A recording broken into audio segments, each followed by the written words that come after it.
Hey guys, so we are back with another video. मैं हूं संजीव, ये है राघव। तो हम लोग हाजिर हैं आप सबके सामने एक नई वीडियो के साथ। और ये वीडियो वर्ल्ड अफेयर्स का है और ये वीडियो एक तरीके से ट्रेंडिंग टॉपिक चल रहा है पेट्रोल के ऊपर। एक तरीके से अगर मैं इस वीडियो के टॉपिक की बात करूं तो इस वीडियो का टॉपिक जो है, petrol will become cheaper by rupees 9.50, मतलब ₹9.5 कम। Government will get hit by 1 lakh rupees crore burden. बिल्कुल भाई, वर्ल्ड अफेयर्स की एक और वीडियो के साथ हाजिर है हम लोग।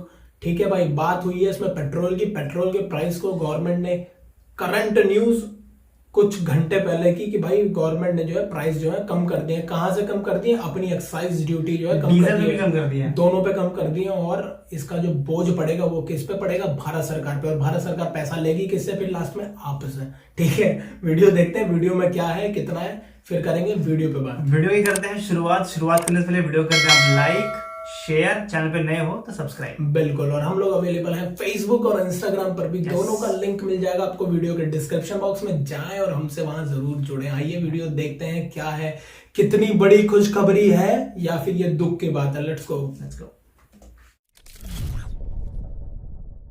नमस्कार and welcome you to world affairs. मैं प्रशांत धवन। नाउ भारत सरकार ने एक बहुत ही बड़ा फैसला लिया है। एक ऐसा फैसला जिससे बिलियंस ऑफ डॉलर्स का बर्डन आ जाएगा गवर्नमेंट पर, मगर फिर भी गवर्नमेंट ने यहाँ पर डिसाइड किया है कि people are most important for us. और इसी वजह से सरकार ने जो एक्साइज ड्यूटी है जो लगाई जाती है पेट्रोल पर, डीजल पर, ये 8 रुपये और 6 रुपये कम कर दी है। इसका रिजल्ट आपको ये दिखेगा कि हर जगह पेट्रोल ₹9.5 आराम से सस्ता हो सकता है। हाँ, ये अलग बात है कि अगर मान लो कोई राज्य है, कोई यूनियन टेरिटरी है, ये बेनिफिट लोगों तक पहुंचाई ही ना, वो सोचे कि थोड़ा बहुत अपना रेवेन्यू अभी के लिए सही कर लेते हैं, वो अलग बात है। मगर हर राज्य में आराम से 9 साढ़े 9 रुपये आराम से पेट्रोल सस्ता हो सकता है। यहाँ पर आप देख पाओगे, हमारी वित्त मंत्री की ट्वीट है, we are reducing central excise duty on petrol. इसका इम्पैक्ट आपको ये दिखेगा कि this will reduce the price of petrol by 9.5 per litre and diesel by 7 rupees per litre. इसका झटका सरकार को कितना लगेगा? तो यहां पर वित्त मंत्री ने लिखा है कि it will have a revenue implication of 1 lakh crore rupees for the government. मतलब कि रफली आप कह लीजिए सरकार ने इस एक निर्णय से 12 से लेकर 13 बिलियन डॉलर्स खर्च दिए हैं ताकि आम जनता को कुछ रिस्पाइट मिले। और इससे आप देखेंगे भी कि इंडिया की जो ज्यादातर स्टेट्स हैं, यहां पर पेट्रोल के दाम 100 रुपए से नीचे पहुंच जाएंगे। अब यहां पर आप देख पाओगे ये स्टेट वाइज लिस्ट है इंडिया में कि पेट्रोल के प्राइसेस कितने चल रहे हैं स्टेट के हिसाब से।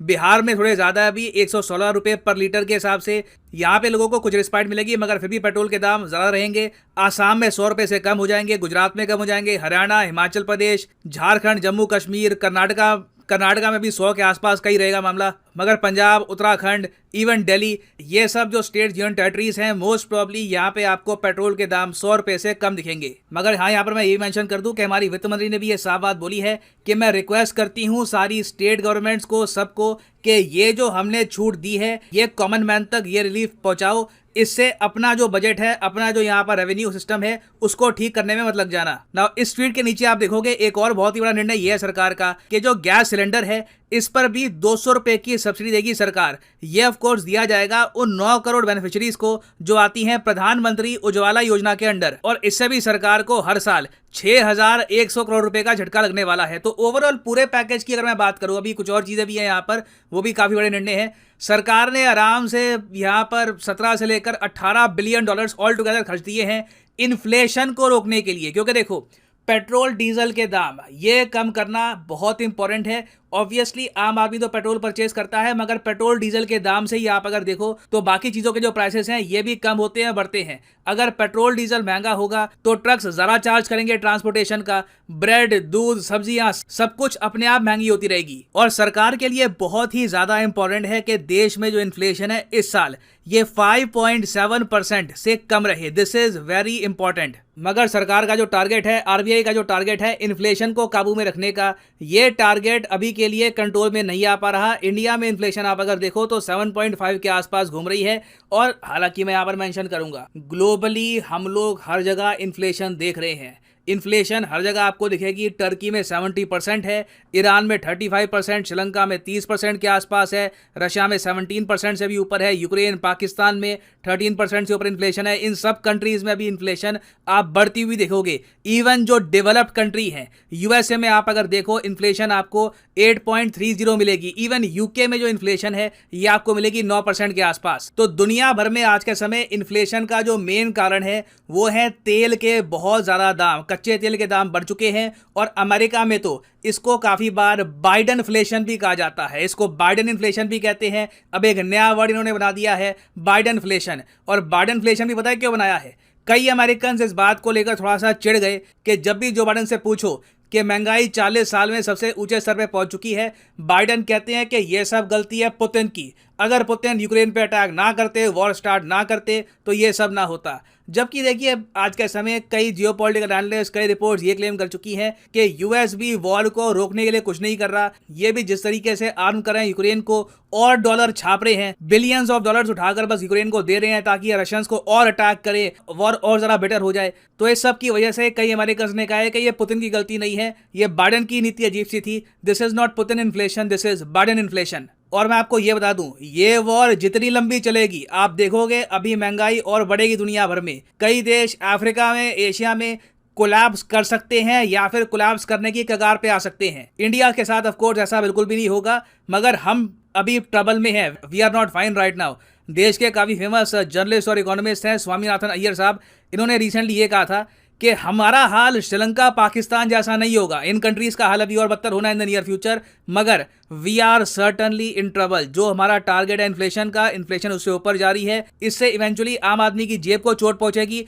आम आदमी डिमांड कम क्रिएट करेगा, वो परचेज कम करेगा मार्केट में। फिर बाकी जो इंडस्ट्रीज है, ऑटो इंडस्ट्री, उसके अलावा वेरियस और हमारी इंडस्ट्रीज है, सर्विस सेक्टर है, इसको भी नेगेटिव इंपैक्ट यहाँ पर झेलना होगा। मगर सरकार इन्फ्लेशन कंट्रोल करेगी कैसे? आपने कभी सोचा है? अपने आप में कितना बड़ा चैलेंज लगता है, क्योंकि आप जेन्युइनली एक बार सोच कर देखिए, दुनिया भर में कच्चे तेल के प्राइसेस बढ़ रहे हैं, रॉ मटेरियल के प्राइसेस बढ़ रहे हैं, एवरीथिंग इज बिकमिंग एक्सपेंसिव।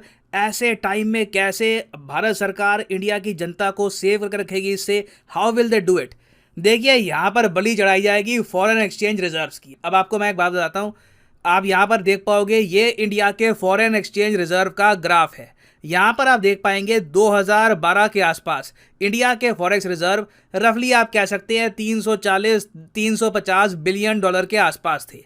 फिर 2014 के आसपास ये जो रिजर्व है ये 370-380 बिलियन डॉलर का हुआ। उसके बाद हमारा विदेशी मुद्रा भंडार बढ़ता गया। एक बार को आके हमारे पास 620-625 बिलियन डॉलर के आसपास भी फॉरेन एक्सचेंज रिजर्व थे।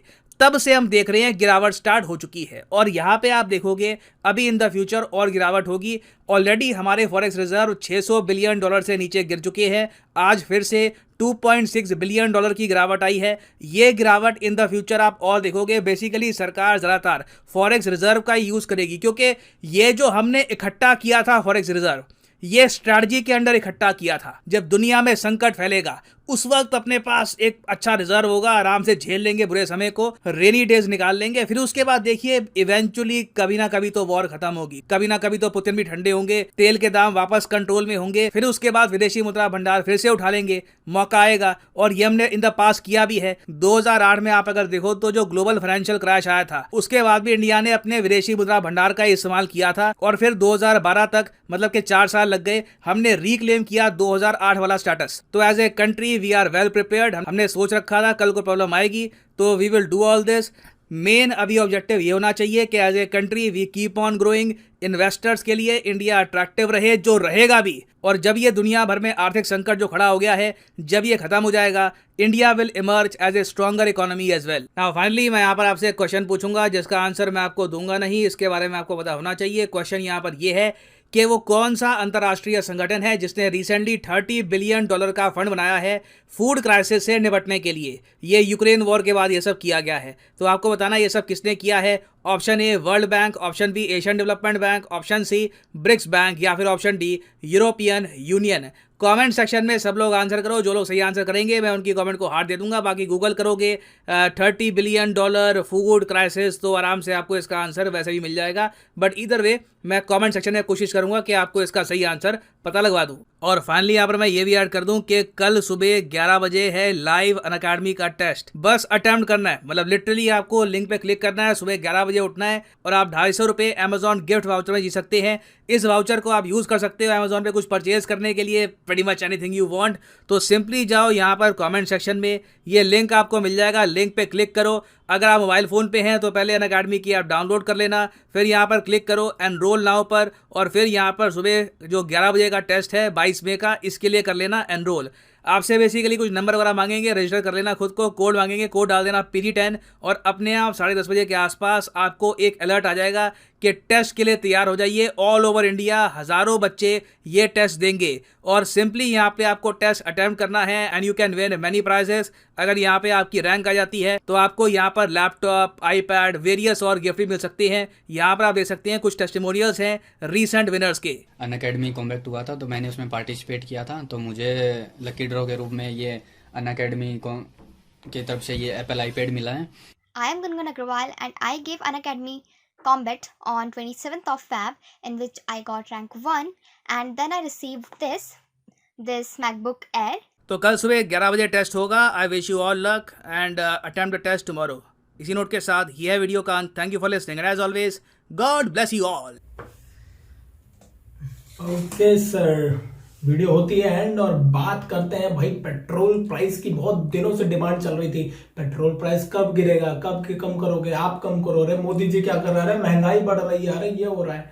फाइनली गवर्नमेंट चेत गई है। इसके बारे में हमने भी बहुत बात की थी, मुझे भी गालियां पड़ी थी कि तुम महंगाई पे बात करो, महंगाई तो बढ़ेगी। भाई जरूरी होता है कभी कभी कंट्रोल करना, जब लिमिट से बाहर चली जाती है। जब नहीं पढ़ोगे, चीजें नहीं पता होंगी तो तुम ऐसे ही बोलोगे तो जाएगा, बिल्कुल जाएगा। हर बार महंगाई बढ़ेगी, सबको पता है वो बढ़नी है, पर महंगाई किस स्पीड से बढ़ रही है उस स्पीड पे रोक लगानी पड़ती है। सब लोग ये तो देख रहे हैं, पॉजिटिव साइड देख रहे हैं कि भाई हाँ कि पेट्रोल का जो दाम है वो 9.5 रुपए कम हो गया है, डीजल का दाम एक तरीके से 7 रुपए कम हो जाएगा, ऐसा देख तो रहे हैं। बट सारा का सारा बर्डन फ्यूचर में फिर आप लोगों पे ही पड़ने वाला है, क्योंकि भाई 1 लाख करोड़ का जो है बर्डन तरीके से कर्ज हो जाएगा अपने पे। बिल्कुल 1 लाख करोड़ रुपए का जो राजकीय घाटा सहेगी सेंट्रल गवर्नमेंट। मतलब मोदी सरकार जो सेंटर में बैठी है, यानी कि प्राइम मिनिस्टर मोदी की गवर्नमेंट, स्टेट गवर्नमेंट होती है और एक मेन गवर्नमेंट होती है सेंट्रल गवर्नमेंट। तो ये पूरा का पूरा जो बर्डन है वो सेंट्रल गवर्नमेंट ने अपने ऊपर ले लिया। और वो कहां से भाई फुलफिल करेंगे? फॉरेक्स एक्सचेंज रिजर्व, जो हमने $600 बिलियन से ऊपर पहुंचा दिया था। 625 हुआ करता था, अब 600 से कम हो चुका है भाई। तो भाई अभी और कम होगा, हमें पता, अभी हमें कुछ रिपेमेंट्स और करनी है तो वो कम होगा। लेकिन ठीक है, हम सेविंग क्यों करते हैं? बुरे टाइम से हम निपट ले। ये वही वाली बात होती है जैसे कि घर में गुल्लक होता है ना, गुल्लक। बिल्कुल, कभी कुछ पड़ गया, जरूरत पड़ गई, कभी कुछ खाने के लिए पैसा नहीं मतलब रहा घर में, तो भाई गुल्लक फोड़ के उसका यूज कर लो उस पैसों। रिकॉर्ड हाई पे है हमारा फॉरेक्स एक्सचेंज रिजर्व। इसी का फायदा मिलता है देश को जब ऐसा बुरा दौर आता है कि हम अपनी सपोज करो, फर्ज करो कि ये भाई अगर नहीं होता इतना तो हम कहां से देते? लोन लेते, बॉन्ड फ्लोट कराते, पैसा इकट्ठा करते, कुछ तो करते ना कहीं से लाते, या वर्ल्ड बैंक से मांगते, बिना भीख मांगे। क्योंकि वो काम पाकिस्तान के लिए हमने परमानेंटली दे दिया है तो वो कर रहे हैं। अभी आप सोचो कि हमें पर डे 2 बिलियन के आसपास फॉरेक्स रिजर्व कम हो रहा है पर डे। आज भी 2.696 ऐसा लिखा था बिलियन डॉलर कम हुआ है। और सोचो इतनी रकम के लिए पाकिस्तान जो है वो भीख मांगता है, मुल्क जाके 2 बिलियन दे दो ना, 1 बिलियन दे दो ना। तो भारत इतनी मजबूत स्थिति में है कि हाँ बिल्कुल, आपका अगर सेविंग खर्च हो रही है तो कल को आपको फिर से वो सेव करना पड़ेगा, कैसे भी करेंगे। बेसिकली देखा जाए अगर फॉरेक्स रिजर्व घट रहा है तो भाई चिंता का विषय तो ये है ही। और बता दूं आपको कि क्यों गवर्नमेंट जल्दी इसको छेड़ना नहीं चाहती है कोई भी। फॉरेन एक्सचेंज रिजर्व जितना हाई होगा ना उतनी ज्यादा इन्वेस्टमेंट आपके पास आएगी। रीजन क्या होता है भाई इसके पीछे? कि जब सपोज आप करो कि आपको लोन देना है मुझको, ठीक है, आप क्या देख के, आप मेरा या तो कागज देखो, मेरे पे उतनी वैल्यू की कोई चीज होगी तब आप बेफिक्री में से लोन दे दोगे, कम परसेंटेज पे भी दे दोगे, वापस तो आएगा, गारंटी हो जाएगी। पर मैं कहूं कि यार मैं तो रोड पे रहता हूं, मेरे को इतने 200 रुपए चाहिए, 1000 रुपए चाहिए, आपसे नहीं दोगे आप, क्योंकि आपको रहेगा यार मेरा पैसा तो डूब जाएगा। यही होता है फॉरेन एक्सचेंज रिजर्व। लोग देखते हैं कि तिजोरी के अंदर, उस घर के तिजोरी के अंदर कितना पैसा है। ठीक है, अगर $600 बिलियन आपके पास पैसा पड़ा है तो भारत को कोई दिक्कत नहीं होती है 5-10 बिलियन लेने में किसी से भी कंट्री से, या वर्ल्ड बैंक से, या एशियन डेवलपमेंट बैंक से आराम से मिल जाता है बिना किसी मैसिव शर्तों के भी। पाकिस्तान का हाल देख रहे हो ना, सुकूक बॉन्ड जो जारी किया था, रिकॉर्ड इंटरेस्ट रेट पे लिया है, दुनिया में कोई देश इस पे नहीं लेता, आम आदमी भी नहीं खरीदता। आई थिंक 9% पे था, 9.95 समथिंग ऐसा कुछ Almost 10% था, ऑलमोस्ट 9.76 कुछ ऐसा था, काफी टाइम हो गया उसे देखे हुए, तो याद नहीं, 9 से ऊपर था। ठीक है भाई, तो अब सोचो, ये होता है भाई फॉरेन एक्सचेंज रिजर्व का फायदा किसी देश के लिए, इसीलिए नहीं चाहती गवर्नमेंट जल्दी उसको छेड़ा जाए। जितना होगा उतना ज्यादा। अभी भी आप देखो, अभी कल की न्यूज मैंने कहीं पढ़ी थी कि रिकॉर्ड एफडीआई बढ़ा है भारत में, इस परिस्थिति में भी जहां पे दुनिया की इकोनॉमी सफर कर रही है, इन्फ्लेशन है ऑल टाइम हाई पे चल रहा है, इंडिया में फॉरेन डायरेक्ट इन्वेस्टमेंट लगातार आ रहा है और बढ़ता जा रहा है, जो अभी परसों डेटा रिलीज हुआ अभी तक का सबसे हाईएस्ट है।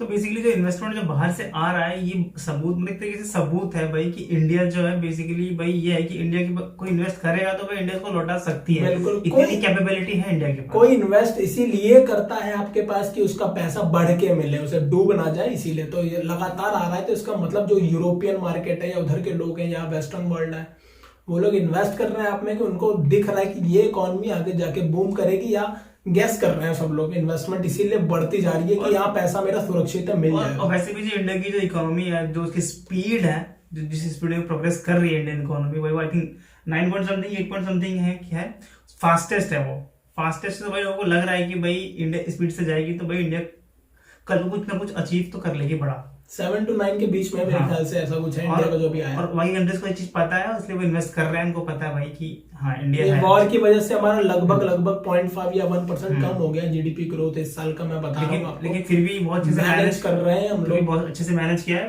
पॉइंट्स में ही कम हुआ है, तो इतनी मतलब ठीक है, मानना पड़ेगा यार। देखो गवर्नमेंट को वो चीज आप दो, हम लोग खूब क्रिटिसाइज करते हैं भाई पेट्रोल प्राइस हाई है, लेकिन हमें पता है इसके पीछे का मतलब क्या है, बिल्कुल करना भी बनता है। लेकिन अभी जो थे पेट्रोल प्राइस बहुत ज्यादा बढ़ चुके हैं, 100 से पार। हम कितने भी गवर्नमेंट के फेवर में बोल ले, कुछ भी कर ले, जब हम जो बाइक चला के जाते हैं पेट्रोल पंप पे, जब भरवाते हैं ना तो गाली देते हैं भाई। बिल्कुल हम भी देते हैं भाई, क्रिटिसाइज करना बनता है। जब आपकी जेब से ज्यादा है तो पता लगता है कि आम आदमी की सैलरी नहीं बढ़ी है।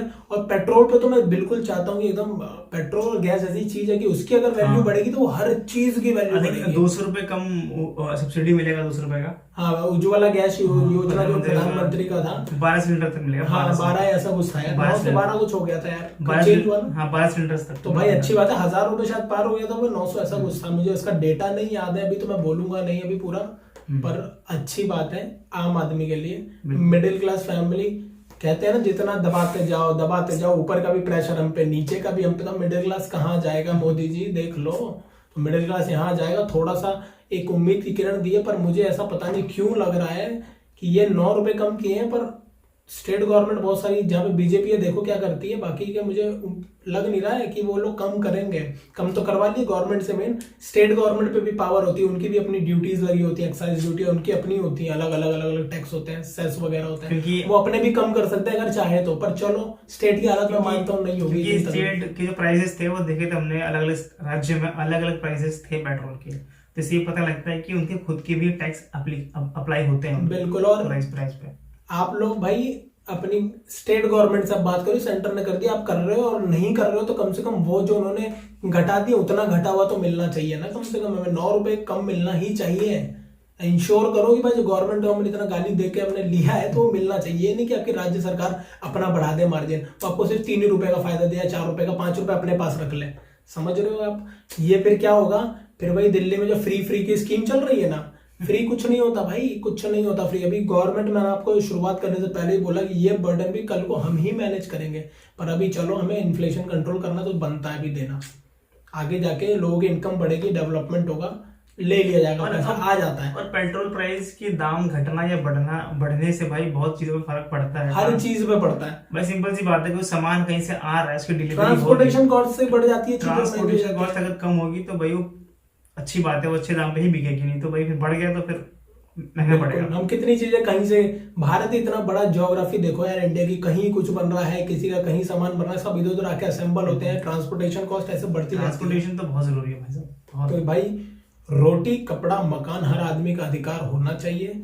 चीजें ये एक फ्री में तो मत दो, रोटी तो एक बार को दे सकते हो, पर फ्री भी उन्हीं को दो ना एकदम जो सच में नीडी है। हाँ ठीक है, अगर मैं आज की डेट में मैं मांगने लगूं ना गवर्नमेंट से जाके, तो भाई फिर मैं गलत कर रहा हूं, और गवर्नमेंट भी फिर गलत कर रही है, मेरे को आइडेंटिफाई नहीं कर रही है, तो ये गलत बात है। जो सच में जरूरतमंद है उस तक पहुंचे वो जो काम। बंदे कैपेबल पहले से ही है कि वो अर्न कर सकते हैं, खाने पीने तक तो अर्न कर सकते हैं, अगर वो भाई जाके गवर्नमेंट से भीख मांगेंगे, देश में अगर पहले से कुछ ना ऐसा कुछ हो रहा होगा पहले से ही, तो भाई सिंपल सी बात है, जेबें भर रहे हैं वो, ठीक है, जेबें नहीं भर रही भाई। अगर स्थिति ऐसी हो रही है या होगी फ्यूचर में कभी भी या ना हो अगर, तो ऐसा ना करें, सिंपल सी बात और है। अपने भाई जो नीडेड वन से उनको ही और अपने बिजनेसमैन को ना गाली देना बंद कर दो, जो लोग दे रहे हैं सिर्फ पॉलिटिकल एजेंडे के लिए।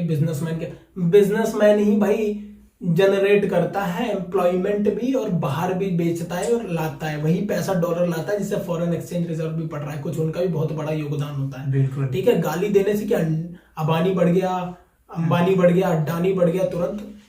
ये आज से नहीं बढ़े हैं वो लोग, 50 साल 100 साल की मेहनत लगी है, और तुमको भी किसी ने रोका नहीं था ना, मेरे माँ बाप को किसी ने रोका था ना, तुम्हारे मेहनत उन लोगों ने जैसी करी उनका नतीजा उनके सामने है। ठीक है भाई, किसी ने गवर्नमेंट, वो भी यहीं से निकले, उनके पढ़ लेना भी मिडिल क्लास फैमिली से निकले उनके भी, वो आज जाके मेहनत करते करते करते करते चीजें बनाते बनाते यहाँ पे पहुंचे हैं। गाली देना बहुत आसान होता है सामने वाले को, वहां तक पहुंचना बड़ा मुश्किल होता है।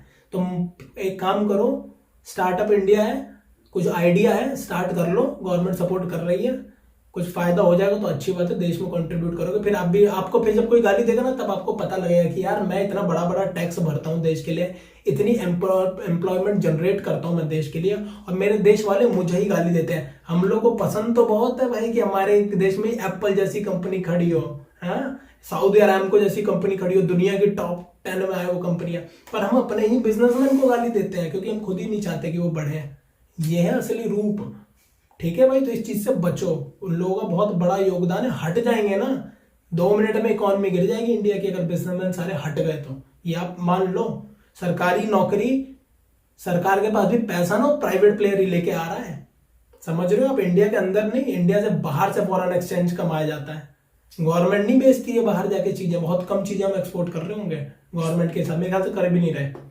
तो भाई ये चीज समझो, बुद्धि लगाओ, देखो क्या कर रहे हो आप, देश को आगे बढ़ाना है तो कुछ चीजें अपनी छोड़नी पड़ेगी। अगर आप, बस सिंपल सी बात है, अगर आपके पास कुछ आइडिया है तो भाई ऑब्वियसली बात है भाई, गवर्नमेंट स्कीम चला रखी है। नहीं, Startup India के तहत। पागल हो क्या? हम इंडियन है भाई, हम सिर्फ गाली देना भाई मैं जानते बता हैं। रहा हूँ, आज के टाइम में नौकरी का ही मत सोचो, अगर आपके पास सही में कुछ आइडिया है ना, तो स्टार्टअप इंडिया के तहत गवर्नमेंट आपकी हेल्प करेगी, अगर फिर आपके आइडिया को भाई बूस्ट मिलेगा। और यहाँ पे हर बंदे को सरकारी नौकरी तो चाहिए भाई, ठीक है, इंडिया में हर बंदे को सरकारी नौकरी चाहिए, पर वो सरकारी स्कूल में पढ़ना नहीं चाहता है, सरकारी हॉस्पिटल में नहीं जाना चाहता है, सरकारी नौकरी में जाना चाहता है कि आराम है, ऐसा इनके सिक्योरिटी है।